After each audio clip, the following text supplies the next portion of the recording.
Good evening. We are going to begin the regular board meeting for June. Call to order. All members are present. If you would join me for a moment of silence.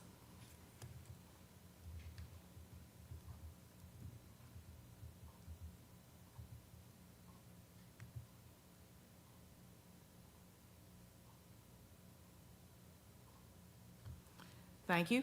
Pledge of allegiance, please. I pledge allegiance to the flag of the United States of America and to the republic for which it stands, one nation, under God, indivisible, with liberty and justice for all. All right, we're up to the approval changes to the agenda at this time. Is there a motion to accept? Madam Chair, I move we accept the agenda for this evening. Thank you. Is there a second? Second. All right, any discussion? Hearing none, we will vote. All those in favor of approving the agenda, say aye. Aye. Any opposed?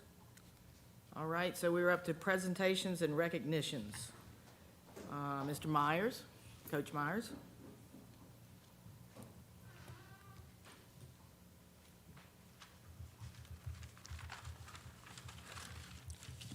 We're here today to recognize Kaylin Rendell for a feature, for something back in 2025.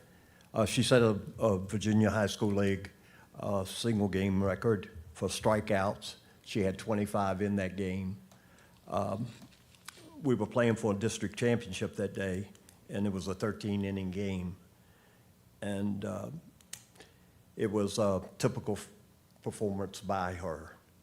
And before I leave that, we lost the game 3-2, but it was for the district championships, as I said, and her determination and control of that mound was unbelievable that day, as it usually is when she goes to the mound. Before I finish up with that, I just wanted to go over some of her this season records. She had 272 strikeouts for the year. She's got 798 for her career. ERA this year, .226, and which is unbelievable. She had 11 shutouts in her 18 victories. We went 18-2 for the year, and 19-2. And she wound up with 22 career shutouts. She holds a record at EV for wins in a season with 18.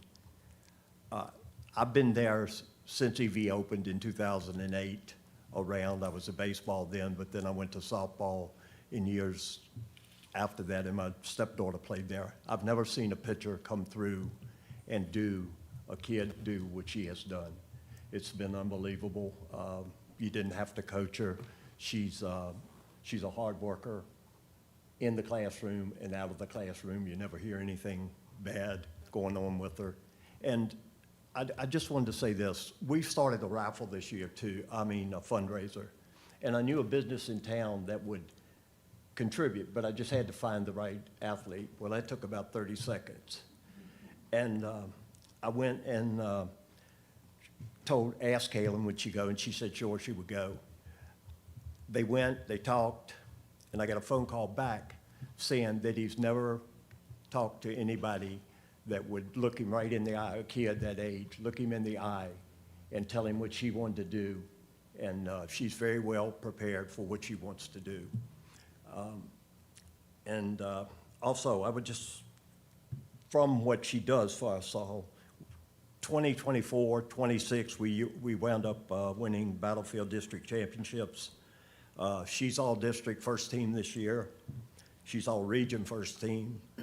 And she's the player of the year in the region, 4B, which is, it's a very great accomplishment for her. And the last thing I will say is she's headed to Wolford. There's no doubt she's going to do well. She works hard. She's willing to make changes, but I got Coach of the Year 2 years, and I can give you one reason and one name why I got it. And I appreciate her, and we wish her well. Kaylin Rendell.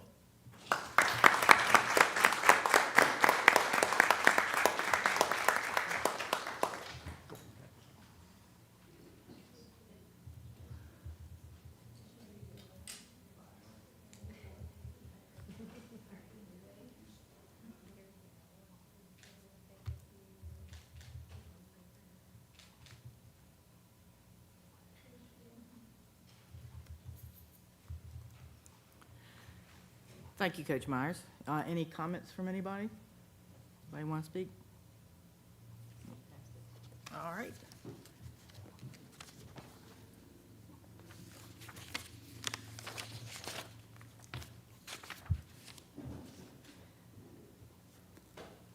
At this point, let me see, student principal report. None, okay, that's what I thought. Delegations to speak. Persons may present ideas or concerns regarding Culpeper County Public Schools. There will be no action taken by the board at this meeting, and such items will be referred to the appropriate administrators for future information and research. Personalities and behaviors of employees are not to be presented during this period, but are to be reported to the employee's immediate supervisor. Each speaker shall limit his or her remarks to 3 minutes. No speaker shall be permitted to allocate any portion of his or her speaking time to another speaker. No speaker may address the board more than once per meeting, and delegations wishing to address the board are requested to sign in prior to the meeting with their name, address, and topic. And at this time, we have one person who has signed up, and Quinlan Dunn.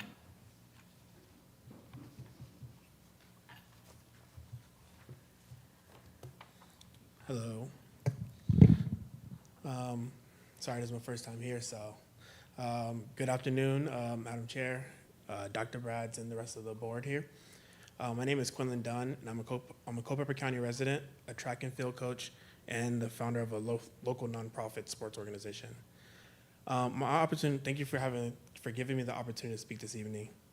I'm here tonight just to ask the board to consider allowing qualified youth-serving organizations the opportunity to apply for access at the high school's track facilities through the same community use process that exists for many of the other athletic facilities.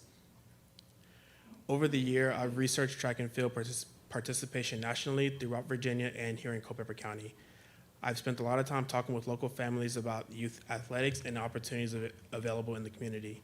What I found is track and field remains one of the largest participation sports in the United States.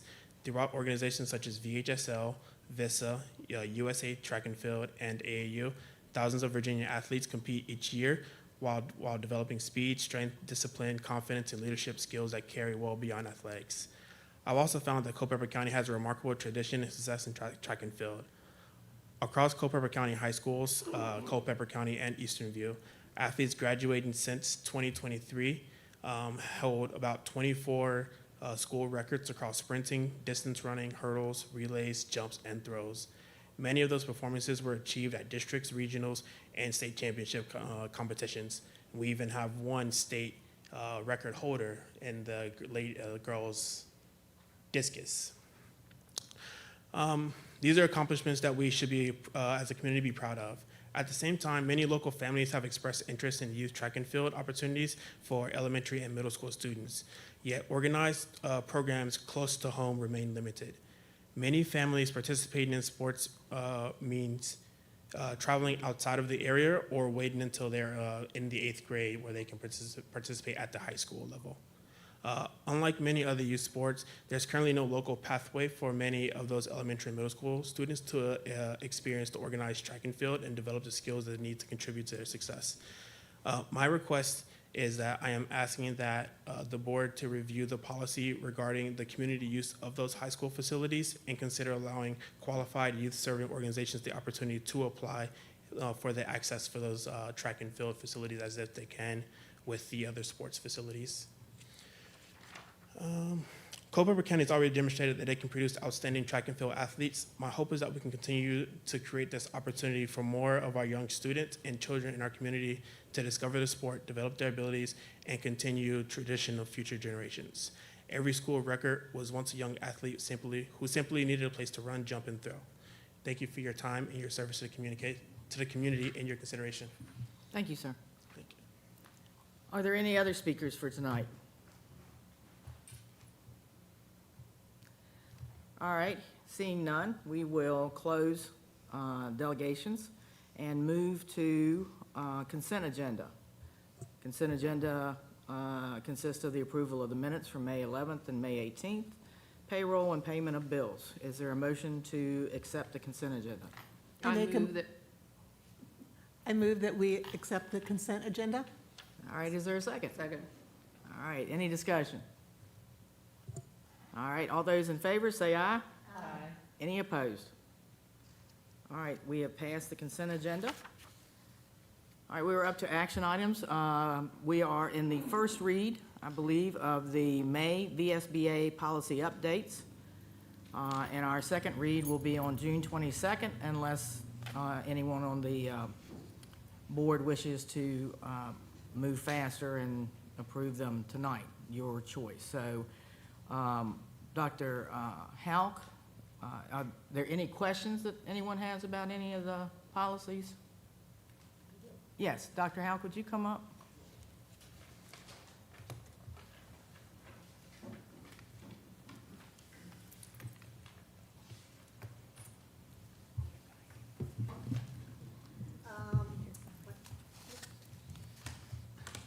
My first question is on policy GCN, evaluation of professional staff. Okay.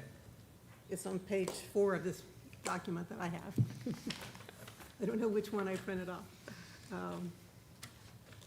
But anyway, when I read this, there was a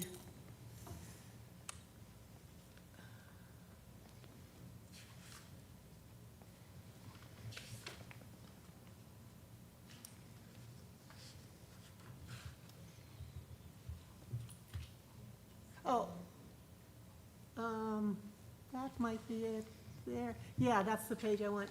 Underneath evaluation standards, an evaluation of cultural competency. Okay. I didn't understand how that occurs, because I know that we have so many different languages and cultures within our school system, how we evaluate cultural competency on all of them. My recollection is the modules that DOE puts out that teachers and professional staff can view to achieve that professional development. So that's like a professional development that teachers are required to do?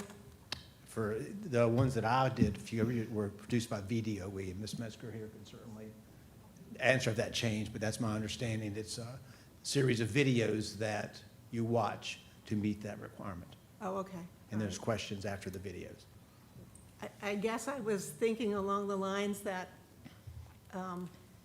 treat everybody with respect, because I was wondering how you would evaluate cultural competency in a wide range of so many different cultures. Well, there's a training and then, of course, how you do that as an observer, a principal, or assistant principal, or basis of interactions on how staff interact with people of different backgrounds. Okay. And you can make those judgments, maybe whether they're Okay. using stereotypes or other type of comments, certainly. Okay. My next question was on character education, IGAI, I believe it's an I. Okay.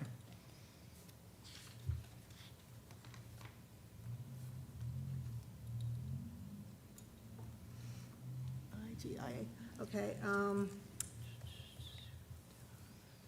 Okay, so up near the top, the program is cooperatively developed with students, parents, and the community. Specific character traits emphasized may include trustworthiness, respect, responsibility, fairness, caring, and citizenship. And then we come down to parents receive are able to see this prior to their students being in the program. So I was unclear whether this was a program that's already developed for students or it's something that is developed between students, parents, and other staff members. Generally, in the elementary schools, character education is covered through our school counselor classroom lessons that you may be familiar with, where the counselor is going to cover certain topics. And so that's generally how character education has been taught historically. In addition, some of the SEL lessons that are used in elementary schools also emphasize character education, as well as do with the lessons that our middle school counselors also provide to students. Okay, and then I was questioning whether that the character education was being taught using instructional time for character education. Are they two separate things? Is character education a block of time? Or is it just a matter of demonstrating that in all that our educators do every day? I would argue it's both. It's certainly through the modeling, our code of conduct is character education, how we enforce our code of conduct. But as I said, school counselors have a specific role in character education through the lessons they deliver to classrooms and to groups of students. Yeah. And then, I'm trying to find the exact statement, but there was a statement somewhere in there about the character education can be used in conjunction with the academic standards in the classroom. And I just wanted to make sure that one wasn't replacing the other, that the character education was not replacing the academics that need to be in the classroom. Well, as you know, there's always a time crunch on everything, but as I said, those lessons are scheduled by the principals for counselors to come in. When teachers use units on social studies, for example, they're going to use examples from history that kind of exhibit character traits. So it's embedded throughout really everything we do. Okay, all right. The only set-aside time truly, to my knowledge, are lessons delivered by school counselors. School counselors, okay. Yeah. All right. Policy IGBC. Parent and family engagement. I guess my question was here, as I read through all of that, when I began reading it, I thought it was applying to all students and all parents in the schools. And then as I read down, it seemed to be referring more to Title I, parents of Title I students. That's the So legislation that requires the I wasn't clear if this was policy. for everybody or just a subset of students. Well, the impetus is through Title I. Part of the grant requires that we have the parent engagement policy, which the board has to approve every year. But our parent engagement applies at all our schools. Okay. The general expectations are pretty much the same. Okay. All right, so the reason that I saw the Title I throughout is because that was part of meeting the federal requirement. For the grant, yes, ma'am. Okay, all right. IIA.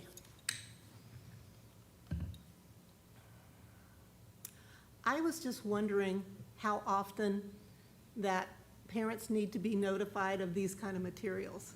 I will defer that to Mr. Hommons. It's his responsibility to make sure that those materials are reviewed and Is that notifications go out. happen a lot?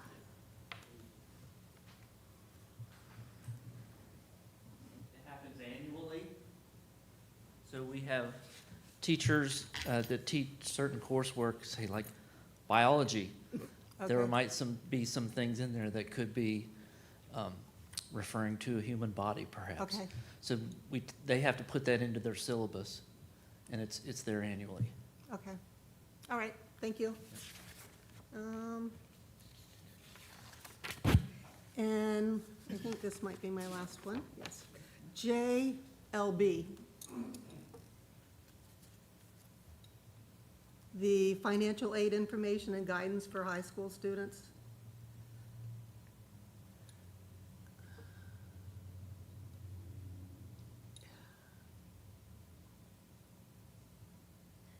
If I understand correctly, it's no different than in the past that all high school students receive this information on financial aid. Is that correct? I would probably argue, no, this is a new policy, new requirement from the state. Okay, so I was not sure, but I thought the new requirement was the goal, there should be a goal that more students apply for financial aid. Right. The purpose of the legislation was to make sure more kids and parents were aware of how the FAFSA works. Yes, ma'am, Okay. that was the intent. In the past, has it been that all high school students were aware of the financial aid? I'll be honest, I can't answer that question. I don't know how they would have been made aware. Certainly, there's announcements are made through school counselors' offices, but to what that looks and sounds like, I really couldn't tell you. Okay, If I may, as a parent of students in high school, they make an announcements to students who are interested in going to college, and they will say they are having a FAFSA workshop after school, and all are invited to attend. okay. And the counselors also teach them and help them with that too. Okay. As far as the mass communication, I'm not familiar Okay, with the mass then communication. I guess I was looking at the other end of that, somehow that we would be pushing students to apply for financial aid, perhaps delving into a family's financial status and maybe creating debt that they weren't expecting. So I was thinking more of the financial end on families rather than just making sure that all these people had the information they needed. No, we don't collect, the universities and colleges and schools collect the information. We just teach kids and parents how to apply Okay, to all access right. that money. Thank you. That was my list. Okay. Thank you very much. You're welcome. Dr. Brad? Well, Ms. Sheets, I would add that, yes, Dr. Houck is correct. We try to put out information about college applications and FAFSA. That is a normal thing. And as you heard Dr. Houck say, this is new. What is new about this is counting that. Yes, We've the never data had to do this before. Right, the data collection. So it's going to be, somehow, we don't know what it looks like yet. I'll lean over and look at Mr. Hallman back there at some point in our academic school report. There may be a question somewhere, how many, how did you do it, whatever. So we've never had to do this in the past. Do I think it's at the notion from this particular General Assembly? You guys know how this works now, right? The legislators come up with laws that they pass that are perhaps niche laws, but that's what this is.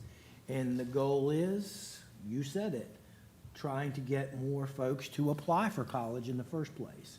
And to apply for college, you need to know what type of help is out there.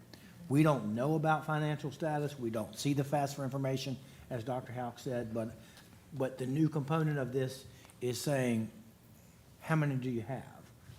We probably track that. I can't see Rob to say, yes, we do, no, we don't, but that is a mechanism that we are probably awaiting VDOE, because we are awaiting VDOE on a lot of answers, but awaiting on them to tell us exactly how they intend to collect this. So that's what's new here. So we've been helping students and families for years with this information. We'll continue to do so.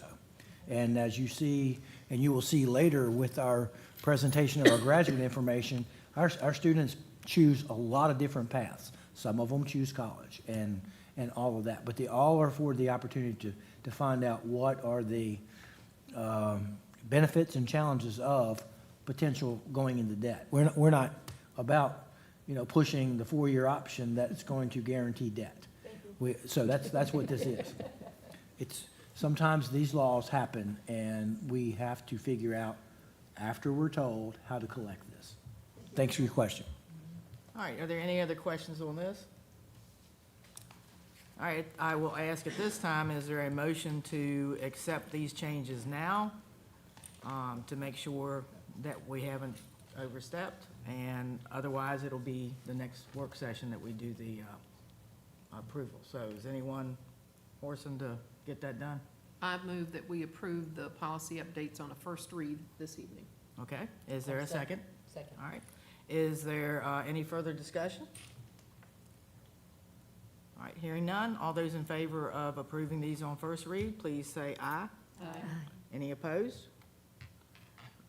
Okay, so we will now move down to the approval of the local regulations revised May 2026. Same arrangement as the ones above. Are there any questions on the local regulations that have been presented to us? I move that we accept the local regulations revised on first read this evening. All right, is there a second? Second. Is there any further discussion? All those in favor say aye. Aye. Any opposed? All right, now we're up to the approval of the Virginia, yes, sir. Mr. Brown, if I may? Absolutely. At this point, I'd just like to thank our administrative committee, as we do every year, for going through this process. Some years, there are a robust amount of changes to policy. Sometimes they're just tweaks and wordsmiths and cross-references, but sometimes it's substantial. But your colleagues that you've asked to serve on the administrative committee spent quite a bit of time with Dr. Houck and staff reviewing these items. And I think sometimes a visual is good. that's a stack for local, and that's a stack for the others. So there was some time and effort put into all of these changes, so I just want to say thank you. And our team wants to say thank you to our board, our subcommittee for looking at it, and the full board also for looking at it as you have done tonight by asking the questions. So thank you very much. Appreciate it. All right, we'll move on to the approval of the Virginia High School League membership application and the Sunday play and emergency situation for 2026, 2027 for both CCHS and Eastern View High School. Is there a motion to approve this? Yes, Madam Chair, I move we approve the VHSL membership applications and Sunday play and emergency situations for school year 26-27 for CCHS and Eastern View. Is there a second? Second. Is there any discussion? All right, all those in favor say aye. Aye. Any opposed? All right, we will move to the approval of Special Education Advisory Committee, which is SEAC, members for 26-27. Is there a motion to accept? Madam Chair, I make a motion to approve the Special Education Advisory Committee members for 2026, 2027. Is there a second? Second. Is there any discussion? Hearing none, all those in favor say aye. Aye. Any opposed? All right, we are up to authorizing the superintendent to fill vacancies between June 23rd, 2026 and August 10th, 2026. Is there a motion to accept? Madam Chair, I'd like to make a motion that we accept the authorization of the superintendent to fill vacancies between June 23rd, 2026 and August 10th, 2026. Second. All right, second with Ms. Pearson. Is there any discussion? Hearing none, all those in favor say aye. Aye. Any opposed? All right, the next subject is the approval of submission of an EdFlex waiver application to the Virginia Department of Education requesting authority to carry over more than 15% of the division's Title I Part A allocation. Is there a motion to accept? Go ahead. I move that we approve the submission of the EdFlex waiver to the Department of Ed for carryover of more than 15% of our Title I Part A allocation. Is there a second? And I will Second. second that. I think somebody else beat you. Oh, yeah, so. Chrissy got it, okay. All right, any discussion? Hearing none, all those in favor say aye. Any opposed? All right, we were up to the staff and superintendent reports. Superintendent Dr. Brads has some update for us on CCHS and EVHS graduate information and a budget update. Thank you, Ms. Brown. We have on the screen, and we'll flip through this quickly, this is just a report on 2026 CCPS graduates. So I don't have the clicker up here. We'll just go next. You can see there, and some of this was in our CCPS article, also followed up in the local news. You can see the graduates. That is, pardon the typo, but that is 2026 in the first line. This is something we fixed at the last minute, so I apologize for that. It's 288 at CCHS. I'm not going to read each number there, but I'm going to say to you what we say, and that is our students who graduate, they're going for employment, enlistment, and enrollment. Employment, obviously, going to the workplace, and enlistment, going straight into the military, and going into two-year colleges, trade school, nursing schools, and four-year universities, and you have a breakout of students there. The number of students who earn college credit, also the number of students who have 15 credits or more, that's called a early college scholar, and the number of students from CC that graduated with an associate's degree. Footnote there, of that 21, 3 of those are FEA students. And that was very exciting. You've been tracking that, following that. Next slide, please. These are some total college credits earned for the class of 2026 from Culpeper County High School. 2439, that's college credits. Your Mountain Vista graduates, your Scholar graduates, different types of diploma seals that our administrators and school counselors track, and that also has to do with the information that we send to the state to verify they receive these types of seals for the diploma. And yes, literally, these are seals that go on the student's diploma. And if you've seen some students with many seals, their diploma is quite full of exciting seals. So next slide, please. Advanced diplomas, standard diplomas, and applied studies diplomas for the CCHS, and that should add up to 288. Next slide would be Eastern View High School with a total of 362 graduates. Again, we talked about the 3 E's: employment, enlistment, and enrollment, spread out there with the various numbers for going into the workplace, going into the military, 2-year colleges, nursing, trade schools, technical schools, 4-year colleges, et cetera. Number of students who earn college credit. Next slide will show how many college credits they earned. Graduates from Mountain Vista, Germanna. Let's go back one, my bad.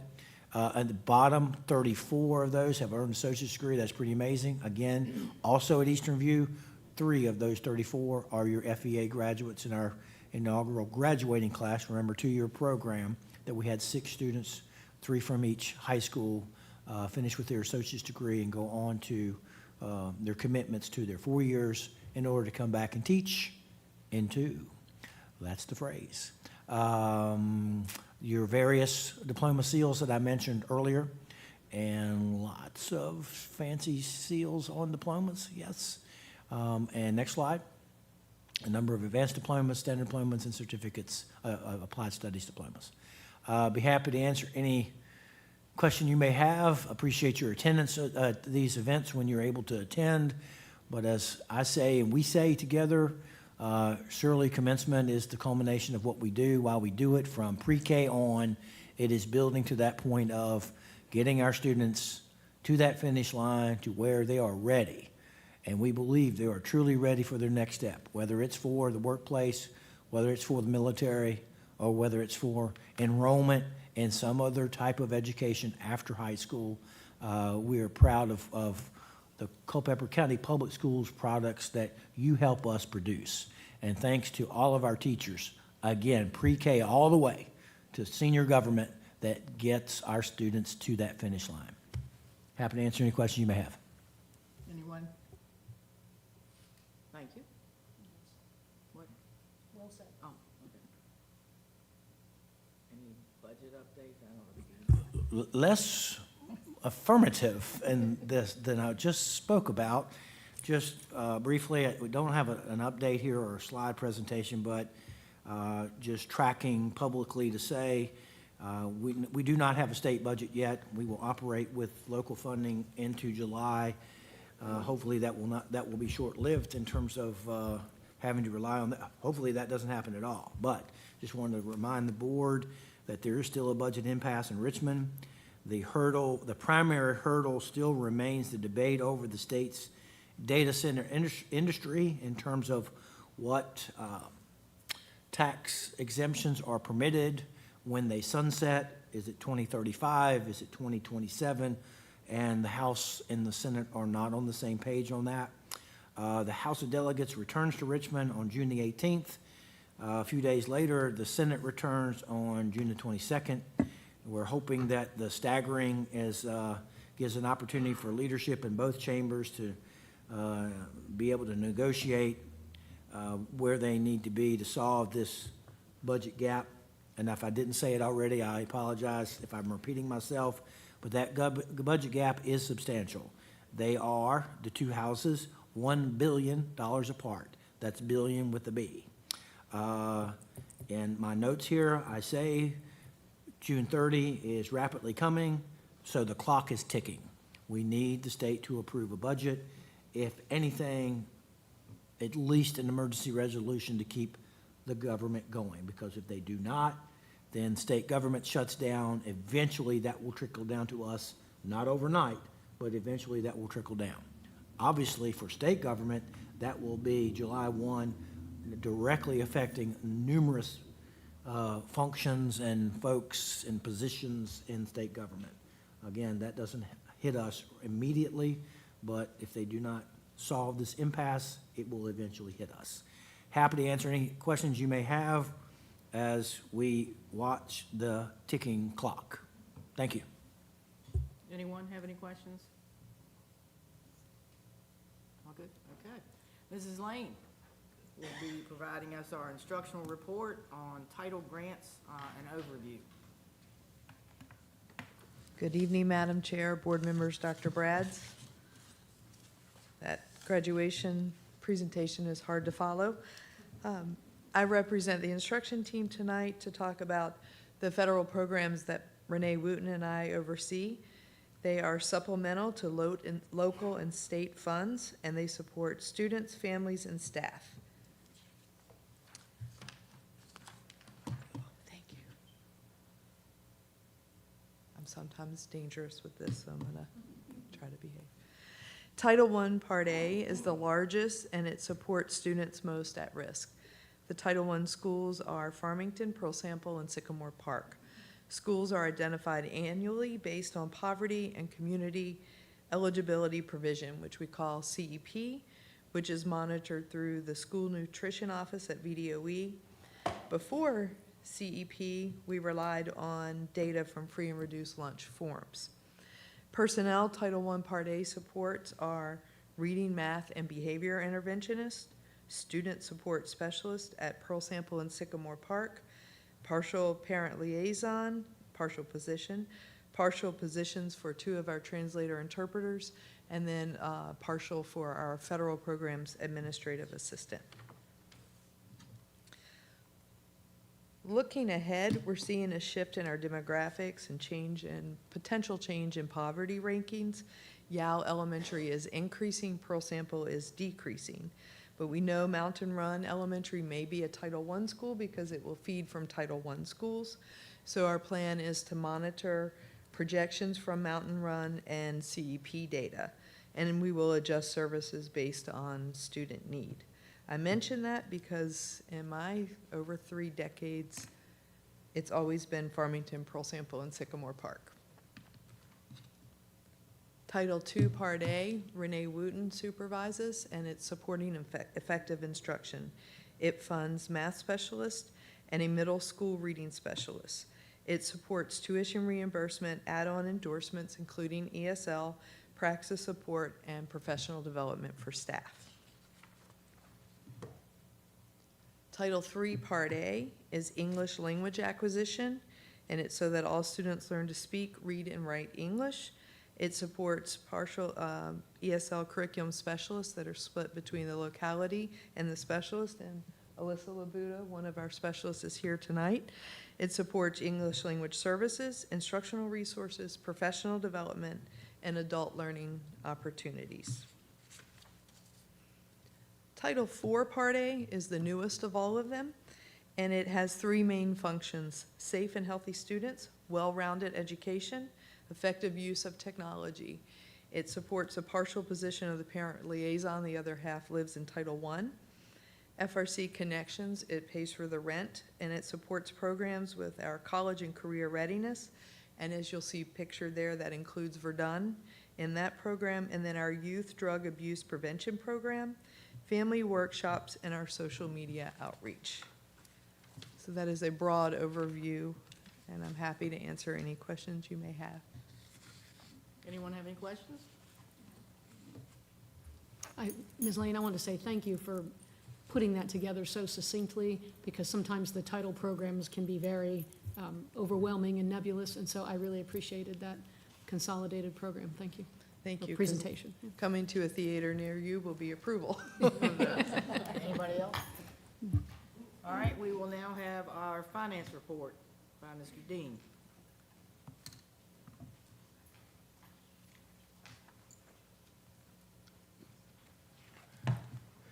Madam Chair, school board members, Dr. Brad's tonight's finance update. We'll begin with the financial overview, and then we'll drill into our revenue and expenditures, and specifically in our operating and food service funds. This dashboard highlights our year-to-date financials through May. As you can see here, revenue's at $125 million. If you look at a high level, our financial position is stable. We felt pressure from our ADM revenue shortfall. On the expenditure side, operating expenditures are at 83%, and food services is at 84%, both trending below last year. So we've taken a conservative approach to our spending this year. So overall offsets to our revenue shortfall, we're looking at sped reimbursements, facilities usage fees, and then also expenditure savings. So we'll maintain a conservative expenditure pace throughout the end of the year. All right, we've seen this slide before. The big blue is our state revenue budget at 66%.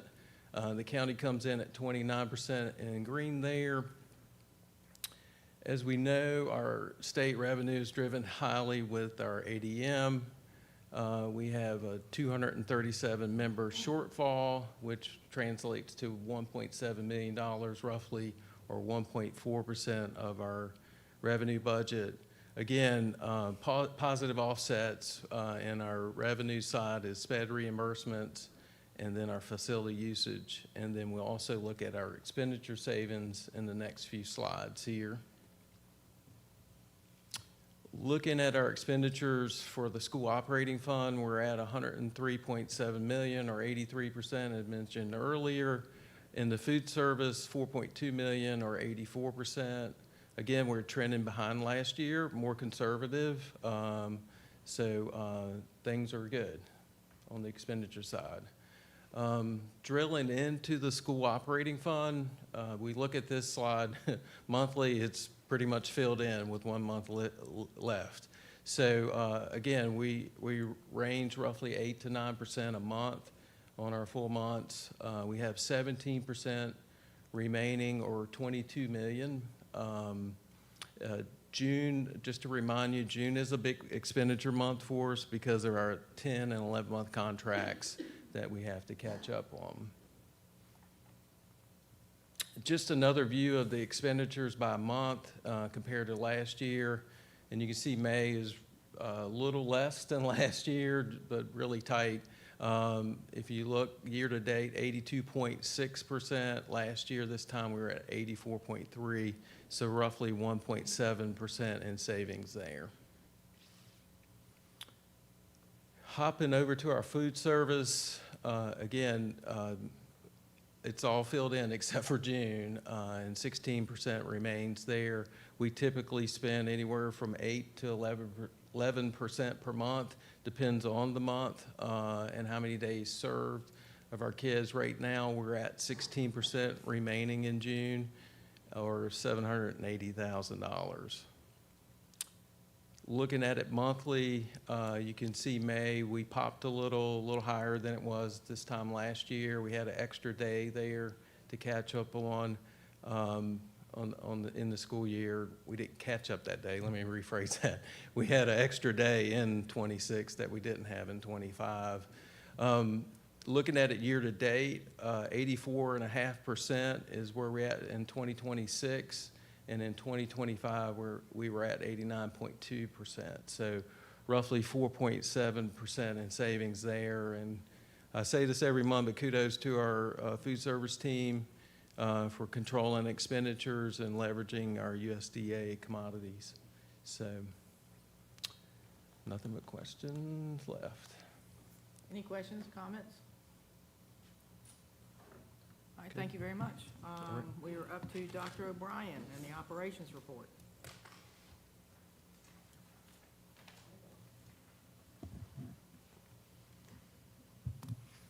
Good evening, Madam Chair, members of the board. It's Dr. Brads. I'm happy to give you the operations update dated today, but it's mostly information from May. Beginning with our facilities and maintenance, we did get the well dug for our outdoor irrigation well that is located near the new field that is adjacent to Broman Field, which is going to help us provide a water source to really help that grass take. We also did some repair bleacher painting at Eastern View. As you know, we have that as one of our plans in our CIP as well to help bring that gym up to speed and kind of modernize it a little bit. And then we've also done some flooring work at Sycamore Park as well, so you could kind of see the before and after as we start to strip the floor and get it prepared to put down the LVT, which is the luxury vinyl tile that we'll be using. At A.G. Richardson, we actually had a switchgear burnout, and were able to get the parts and brought them in and got that repaired recently as well.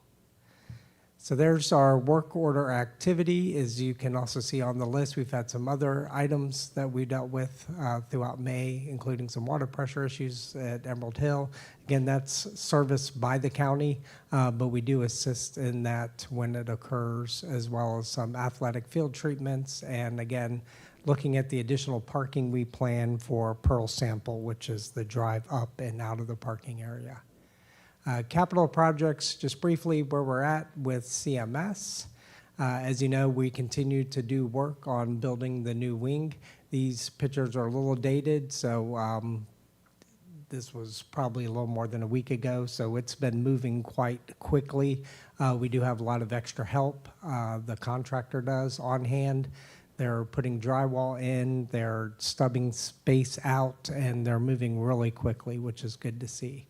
In fact, if you look at this picture, you see there's no brick on the exterior. All that has been done. So it has been bricked on the exterior all the way around. Here's again looking at the interior and what eventually will be the crossover in the new wing. And I took this picture just to remind you all that we are going to what's called a VAV system or cassette system, which actually gives the teacher some control in their classroom within a varying degree of the temperature in their room, basically doing zone heat pumps throughout the building. So those are all stacking up on the roof of the new wing as well. And you can also, over on the left, you can see the new form, the overhead door, so that the drama teacher, if he builds some sets, he could bring it into that back just to give him access to the forum, as well as other things. That's the canopy hood that's going to go in the new kitchen that's already in place. They're making a lot of really good progress on the kitchen as well, because we know in terms of priorities, we are prioritizing getting the kitchen ready for when students return, along with the cafeteria and the bathrooms that are adjacent to the cafeteria. That's one of our priority projects. We're making sure we burn through those pretty quick. Solar tubes were added in spaces throughout the building that allow natural light in, as well as that one space you can see there's a new window already in place, and we're actually putting windows in to the new wing as well. That was just done today too. That's the fire retardant that they spray on the interior, and that will be hidden by the drop ceiling once it's put in.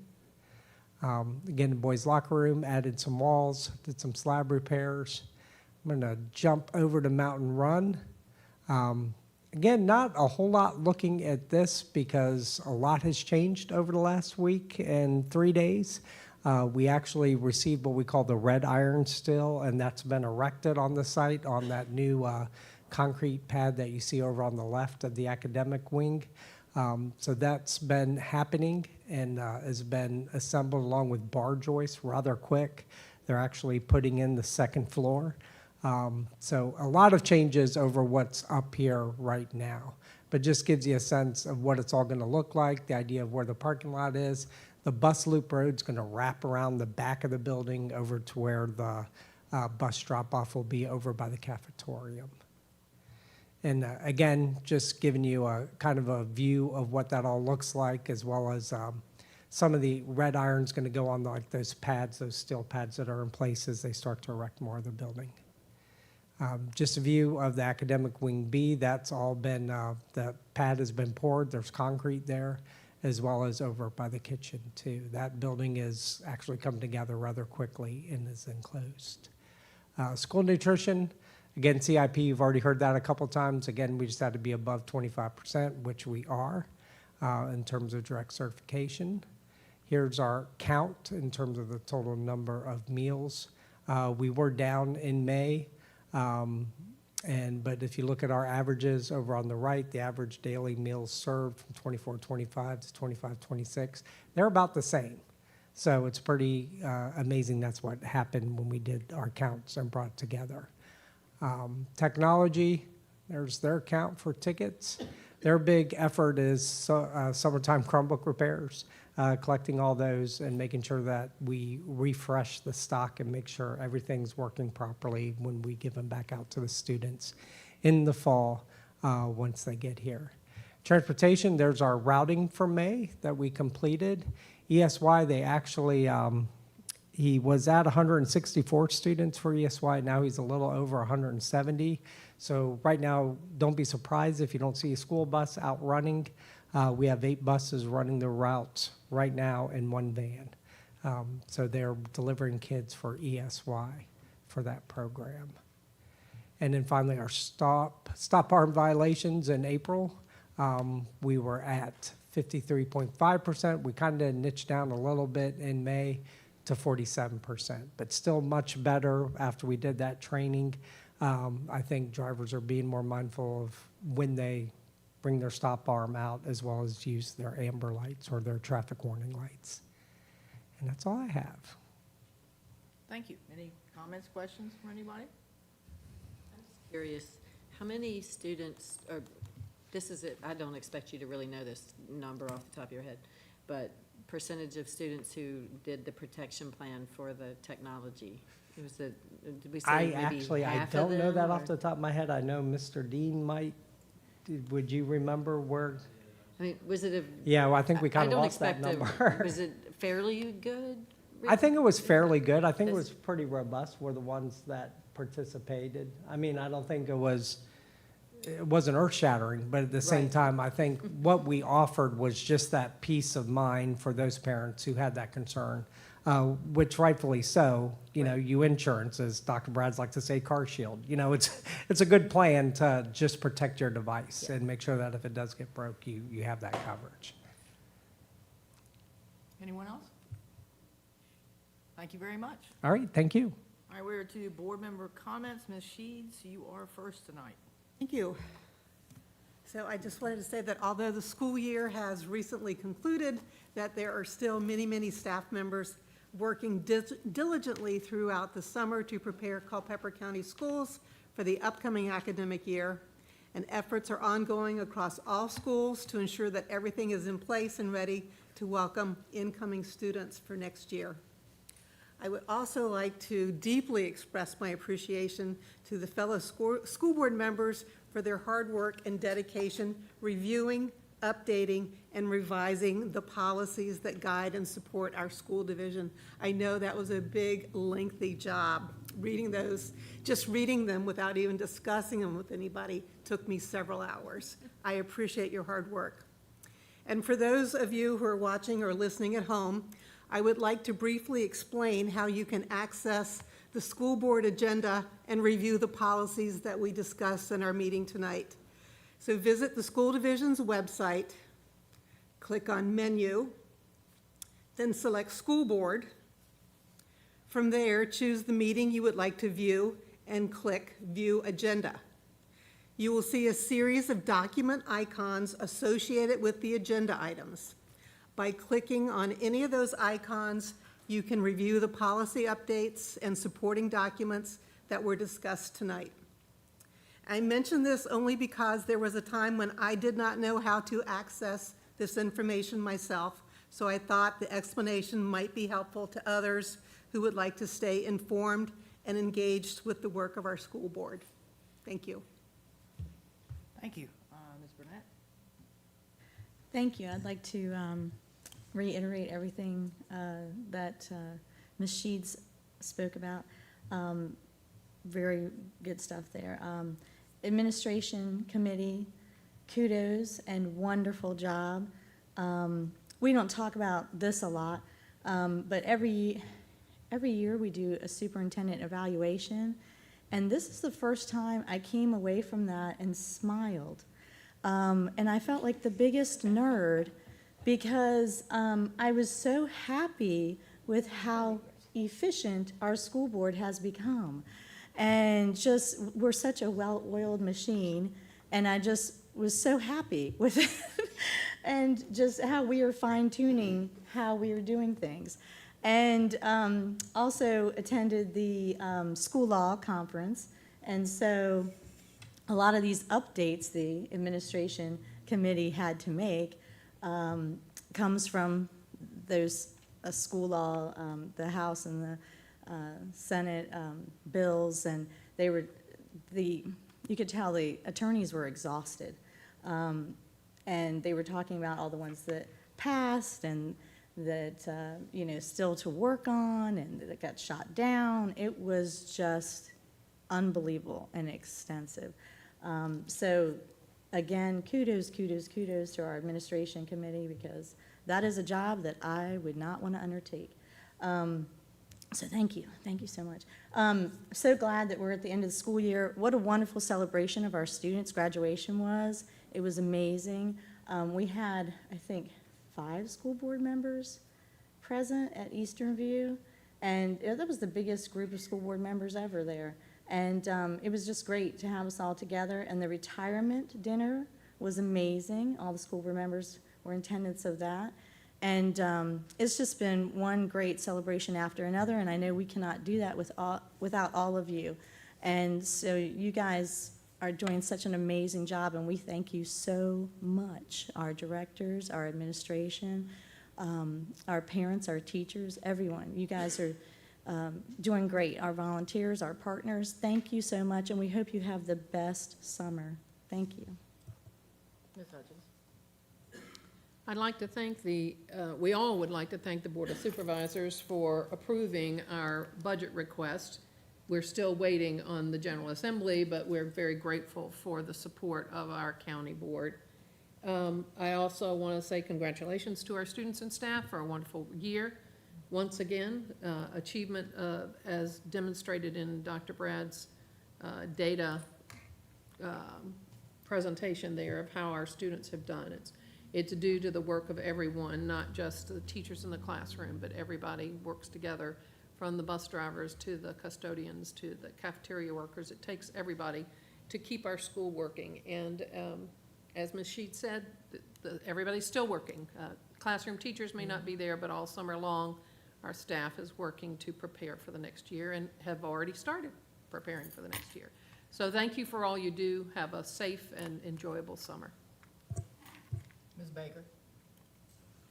That's about what I was going to say. I'd like to say, well, thank you for the administration for their leadership. And I think the dedication of our faculty and our staff, and I think the hardworking students that we have, and the support from families and community, that we had a really great year, I think, this year. So everyone should have a happy, safe, and healthy summer, and just pray that the calendar stops and time stops for a little bit so that you can enjoy a really nice holiday. Thank you. Ms. Pearson? Oh, thank you.